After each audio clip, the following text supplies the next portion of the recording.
नमस्कार, माझ्या चॅनलवरती आपल्या सर्वांचं मनःपूर्वक स्वागत. आजची आपली रेसिपी आहे मसालेदार झणझणीत अशी पुंगळीची भाजी.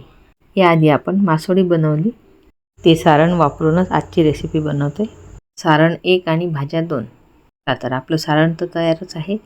आता आपल्याला चणा डाळीचं पीठ 2 वाटी आणि अर्धी वाटी आपल्याला गव्हाचं पीठ घेऊन त्यामध्ये थोडी हळद, लाल मिरची पावडर आणि 1 चमचा ओवा घालायचा, थोडा हिंग घालायचा, चवीनुसार मीठ घालायचं आणि 2 ते 3 चमचे साधं तेल घालायचं.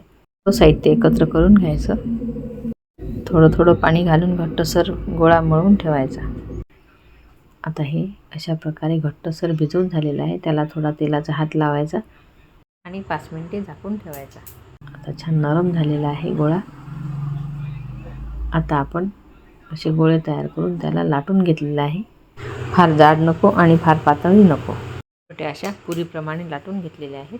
आता त्यावरती पुंगळीसाठी लागणाऱ्या ग्रेव्हीला आपण जे वाटण तयार केलं होतं त्यामध्ये भाजून घेतलेला कांदा, आलं, लसूण आणि ओलं खोबरं ह्याचं तयार केलेलं वाटण या पुरीवरती लावायचं आणि तयार केलेलं आपलं सारण आहे ते सुद्धा यावर छान पसरून घ्यायचं.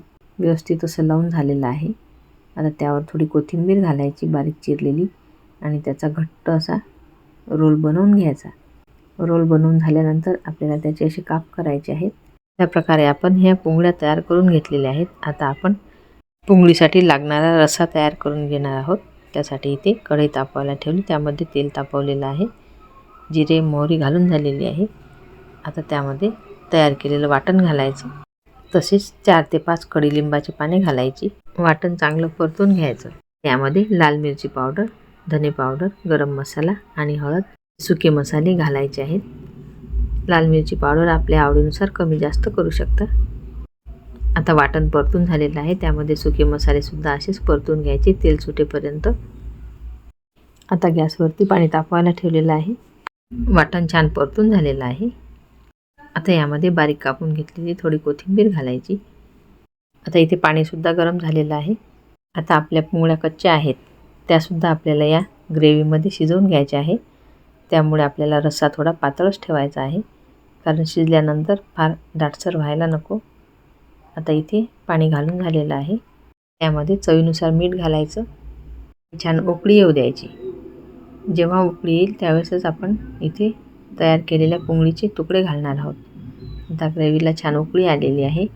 यामध्ये एक एक पुंगळी सोडून द्यायची आणि जसं वर येतील तसं समजायचं आपल्या ह्या पुंगळ्या शिजलेल्या आहेत. खायला अप्रतिम लागणारी अशी आपली भाजी तयार झालेली आहे.